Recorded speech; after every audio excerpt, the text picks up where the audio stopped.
¿Cómo están todos ustedes? Muy bienvenidos a nuestro canal de YouTube. El día de hoy conversaremos sobre la denominada ley Devuélveme la casa o Devuélveme mi casa, que en estricto rigor no es una nueva ley, sino que es una normativa que modifica la ley 18.101 que establece normas sobre arrendamiento de predios urbanos. Soy Salvador Macluf, abogado inmobiliario, y quisiera comenzar este video respecto a las formas o las distintas formas que puede tener un contrato de arrendamiento. En primer término, un contrato de arrendamiento, ¿cierto? Hablando de bienes raíces, de inmuebles, de heredades, predios o fundos, puede ser consensual.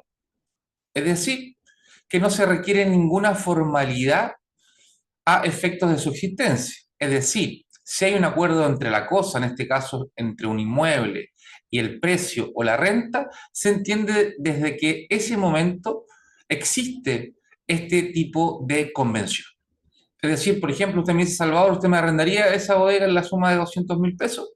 Yo le digo, sí, estoy de acuerdo, y desde ese momento nace la vida del derecho o existe este tipo de contrato. La segunda forma que puede tener es que pueda ser un instrumento privado, obviamente firmado por las partes. Puede ser manuscrito o puede ser escrito a través de algún procesador de texto, impreso, ¿cierto? Y firmado. Sin duda siempre recomendamos que haya una media firma o una firma en todas las páginas, los folios y obviamente en la página final. En tercer lugar, puede ser un instrumento privado firmado y autorizado ante un notario público, que por esencia es un ministro de fe. Y el notario público acá, la función que tiene no es validar el contenido del contrato, las cláusulas del mismo, sino decir que a una hora determinada, en un día determinado, comparecieron cierto arrendatario, arrendador o codeudores solidarios, ¿cierto? Uno tiene que presentarle la cédula de identidad al notario público y él como ministro de fe tiene que acreditar que las personas que fueron a su oficio, al lugar donde funciona, ¿cierto? La notaría efectivamente lo son. Por eso el concepto técnico no es un instrumento notarial, instrumento notariado, sino que son firmas autorizadas ante notario público. Ese es el concepto. En cuarto lugar, puede ser el contrato de arrendamiento, puede ser protocolizado, es un instrumento privado que yo se lo presento al notario, quien debe transcribirlo y agregarlo en un registro público. Y en quinto y último lugar puede ser un instrumento público, es decir, en este caso una especie de instrumento público a través de una escritura pública. Y en último lugar nos faltó acá que puede ser un instrumento público y aquí lo vamos a anotar, un instrumento público, instrumento, instrumento público inscrito en el conservador de bienes raíces por determinadas características que este tipo de contratos puede tener. Perdón. Ahora bien, ¿por qué hicimos esta introducción? Porque esta modificación a la ley 18.101 muy reciente establece cierto un nuevo artículo 20 que vamos a leer acá conjuntamente con ustedes que dice en los contratos de arrendamiento regidos por esta ley que consten por escrito, ¿cierto? La firma de los contratantes serán autorizados por un notario público, quien deberá solicitar los títulos que habiliten al arrendador a ceder el uso del inmueble respecto del cual recaiga el contrato. Y aquí me quiero detener en este concepto que usa el legislador que habla de los títulos. Entonces, vamos a recapitular. Contrato consensual, instrumento privado firmado por las partes, instrumento privado firmado por las partes cuyas firmas son autorizadas ante notario, instrumento protocolizado por escritura pública y por escritura pública e inscrito en el conservador de bienes raíces. Ahora bien, este artículo 20, ¿qué es lo que dice? Que si usted es propietario o dueño de un inmueble, al momento de pedirle a este ministro de fe que autorice la firma, usted debe presentar los títulos, los instrumentos, los documentos en donde conste su derecho para poder ceder el uso temporal de ese inmueble. Por lo tanto, si usted es propietario, aquí viene la pregunta, ¿qué documentos debo presentar yo al notario público? como el legislador no especifica cuál es el documento, la práctica notarial hoy día está pidiendo la escritura pública de compraventa, pero en especial el certificado de dominio vigente. Es decir, aquel instrumento público emanado por un conservador de bienes raíces que señala quién hoy día o quiénes detentan el derecho de propiedad sobre ese bien inmueble. Si usted no lleva estos títulos, el notario público no va a autorizar estas firmas, para que usted lo tenga presente. Ahora bien, el concepto títulos también, y por eso también estamos haciendo este video, me resulta la duda, ¿puede acompañar solamente la escritura pública de compraventa, la copia de inscripción en el registro de propiedad de dicho título, el certificado de dominio vigente? Por lo tanto, es muy relevante hoy día entender de que no hay una claridad, sin perjuicio de lo cual la mayoría de los notarios está pidiendo, como les decía, un certificado de dominio vigente. Ahora viene la pregunta. ¿Un contrato cuyas firmas no están autorizadas ante notarios válidos? Sin duda que tiene validez, sin duda. ¿Un contrato consensual tiene validez? Sin duda que tiene validez, pero en este último caso no lo recomendamos ni al papá, ni a la abuelita, ni al abuelito, ni al primo, ni a la polola, ni a novia, ni al novio, ni a nadie, por cuanto se ha dicho que el papel es un testigo difícil de corromper y la memoria sin duda no es un aliado de los contratantes. Y aparte tiene algún tipo de complicación procesal, porque si usted va a demandar a aquella persona que usted dice que es su arrendatario, deberá probar por testigos la existencia de su obligación. Pero también el Código Civil, en el artículo 1707 y siguiente, establece una serie de limitaciones a la prueba testimonial, que señala que aquellas obligaciones que contengan la entrega o la promesa de una cosa que valga más de 2 UTM, es decir, alrededor, ¿cierto?, de 110.000, 115.000 pesos, deberán constar por escrito, salvo que usted tenga algún principio de prueba, que por ejemplo podría ser un correo de cobranza o un correo de solicitud de prórroga, etcétera.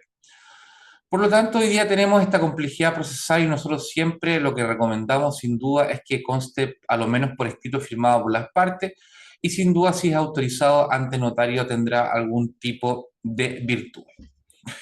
¿Por qué? Porque acá dice que estos contratos, como le estoy aquí marcando en celeste, autorizados ante notario constituirán un antecedente suficiente para ejercer la demanda monitoria conforme a lo previsto del artículo 18A de la ley 18.101. En otro video hablaremos del procedimiento monitorio, sus virtudes, sus defectos y cómo debemos proceder. Ahora bien, esta misma norma, el artículo 20, nos dice, cuando los contratos no consten por escrito, se presumirá que la renta es el monto consignado en los depósitos o documentos de pago por al menos 3 meses consecutivos. Y en caso de que estos no existan, se presumirá que la renta es la que declare el arrendatario. Otra falencia en el caso de que usted no escriture el contrato de arrendamiento es que la renta se presumirá es la que diga, ¿cierto?, el arrendatario, salvo que usted pueda tener depósitos o comprobantes, ¿cierto?, de transferencias. Si bien aquí habla, ¿cierto?, en depósitos o documentos de pago, debe entenderse dentro de este concepto, ¿cierto?, las transferencias electrónicas que hoy día sin duda serán el mayor porcentaje de movimiento, ¿cierto?, de patrimonio, de dinero, de capital. Ahora bien, esta norma lo que hace básicamente es extrapolar otra norma que dice relación a que los comprobantes de los últimos tres pagos o tres cuotas o las últimas tres obligaciones harán presumir, ¿cierto?, el pago de todas las anteriores. Y esta es una presunción simplemente legal, que quiere decir que usted las puede desvirtuar mediante otros medios probatorios. ¿Cuáles son? Instrumentos públicos, instrumentos privados, prueba de testigo o testimonial, confesión de parte provocada o absolución de posiciones, la inspección personal del tribunal y el informe de peritos. Por lo tanto, como recomendación, sin duda es que siempre conste a lo menos por escrito. Ahora fíjense ustedes que es cierto que esta es una teoría personal, es una forma que estamos conversando, que estamos intentando entender la legislación actual y la existente. Y nosotros creemos de que el artículo 20 que hemos revisado, en parte, derogaría tácitamente una norma del Código Civil, que es el artículo 1916 que tenemos aquí en pantalla. Y dice, son susceptibles de arrendamiento todas las cosas corporales o incorporales que puedan usarse sin consumirse, ¿cierto? Usted no puede arrendar dinero porque el dinero, ¿cierto?, es un bien consumible y por eso existe el mutuo o préstamo de consumo, en este caso el mutuo de dinero. ¿Y qué cosas no se pueden arrendar? Aquellas que la ley lo prohíbe y los derechos estrictamente personales como los de uso y habitación. ¿Por qué? Porque este tipo de derechos reales, ¿cierto? El de habitación y uso o uso y habitación, dice relaciona que si una persona le otorga gratuitamente la posibilidad a otra de vivir en parte, digamos, de su vivienda, de pernoctar ahí y hacer uso de alguno de los bienes, por ejemplo, cortar parte de la leña para combustión, combustible y para su subsistencia, es algo que yo lo realizo por las características personales de esa persona. Por lo tanto, este tipo de derechos reales no pueden ser arrendados. Y aquí viene la parte en donde nosotros hacemos esta propuesta que dice, puede arrendarse aún la cosa ajena, aunque usted se sorprenda. Y el arrendatario de buena fe tendrá acción de saneamiento contra el arrendador en caso de evicción. Vamos por partes. Si yo no soy dueño en la totalidad, no soy dueño o propietario de una vivienda, de un inmueble, aún así puedo arrendarlo. El arrendamiento de cosas ajenas es tan válido como el de cosa propia. Entonces usted me dirá, Salvador, aquí me está diciendo el artículo 20 de la ley 18.101 de que yo tengo que acreditarle al notario público, ¿cierto?, mediante los títulos que me permitan a mí ceder el uso o, si usted quiere, goce temporal de un bien inmueble. Entonces acá el artículo 1916 del Código Civil me dice, ¿sabe qué? Usted puede arrendar la cosa ajena. Es una contradicción. En parte podría ser una contradicción. Por cuanto el legislador en el artículo anterior señala que los contratos de arrendamiento que consten por escrito y que usted quiera autorizarlos ante notario.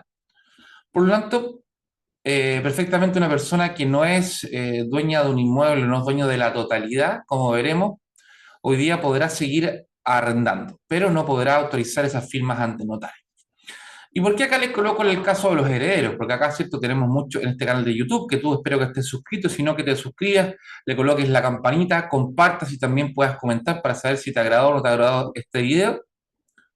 Por favor, y que esta información llegue a la mayor cantidad de personas posible.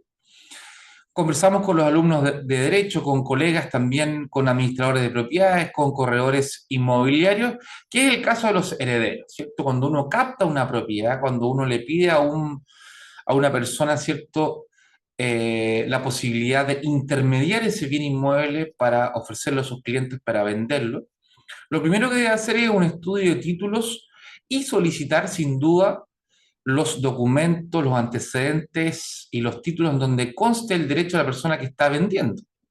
Y también para analizar si tiene algún tipo de gravamen, algún tipo de hipoteca, algún tipo de prohibición, algún tipo de embargo, medida precautoria, declaración de bien familiar u otras circunstancias que puedan ocurrir. Entonces, cuando uno realiza este estudio de título, en definitiva determina si nos encontramos ante un vendedor habilitado, porque si no, en muchos casos no podremos ofrecer, gastar nuestros recursos, más valioso el tiempo y también nuestros económicos, publicando, como por ejemplo en el portal globalbrokers.cl, hacer canje, realizar publicaciones, contratar una empresa para videos 360 o para video, y nos encontramos con el potencial comprador, pero el vendedor no está habilitado para transferir el dominio o los derechos reales que él detenta en ese bien inmueble. Por eso en el caso de los herederos, que se da mucho hoy día en nuestro país, yo creo que en toda Latinoamérica, pongamos un ejemplo que tenemos 3 herederos. Entonces, el que detenta materialmente el bien heredado, estamos hablando, ¿cierto?, de un inmueble, de un bien inmueble, un bien raíz, lo dan arrendamiento, abstrayéndose de los otros 2 herederos, es decir, la persona que lo tiene generalmente no quiere dejar de vivir ahí o lo dan arrendamiento. Y en este caso, si los tres herederos no están de acuerdo, no actúan de consumo, ¿cierto? Como si fueran uno solo, el notario público no va a autorizar las firmas de los comparecientes, sin perjuicio de lo cual se puede afirmar, ¿cierto? No es lo que recomendamos, pero uno de los herederos sin duda también podrá darlo en arrendamiento de forma consensual o mediante una escritura privada o un instrumento privado cuyas firmas no podrán ser autorizados ante notario. Entonces, la pregunta, ¿cierto?, que dejamos acá para la doctrina, para los autores, para la justicia, en definitiva, que es quien aplica la legislación, es que si el artículo 20 nuevo de la ley 18.101 deroga parcialmente en lo que respecta a los bienes inmuebles el arrendamiento de cosa ajena, porque en definitiva no se está prohibiendo el arrendamiento de cosa ajena con la modificación de la ley, pero lo que sí se está prohibiendo o no es posible realizar es que si yo soy dueño en parte o no soy dueño, ¿cierto?, de un inmueble, yo pueda comparecer ante el notario público para que él me autorice la firma. Deberemos ir viendo cómo la judicatura va aplicando estas normas y reiteramos nuestras críticas constructivas que realizamos en su oportunidad y durante todo el proceso y también las indicaciones que solicitamos presentar a través de diferentes parlamentarios que fueron rechazadas por la Comisión de Vivienda del Senado en este caso, sin argumento, que hoy día se perdió una oportunidad relevante a efecto de hacer una excelente modificación a la normativa inmobiliaria y sin duda este tipo de legislación o esta modificación de la ley de Devuélveme la Casa pudo haber sido mucho mejor. Sin duda pudo haber sido mucho mejor. Si te gustó este video, compártelo, coméntame y si quieres tener algún otro tipo de información respecto a esta normativa, porque lo que vamos haciendo es ir desmenuzándola, ¿cierto?, a partir de los diferentes videos para que usted también pueda encontrar esta información y sin duda puedan traspasarlo a sus patrocinados y o clientes. Un abrazo a todos, nos vemos muy pronto en nuestro canal de YouTube.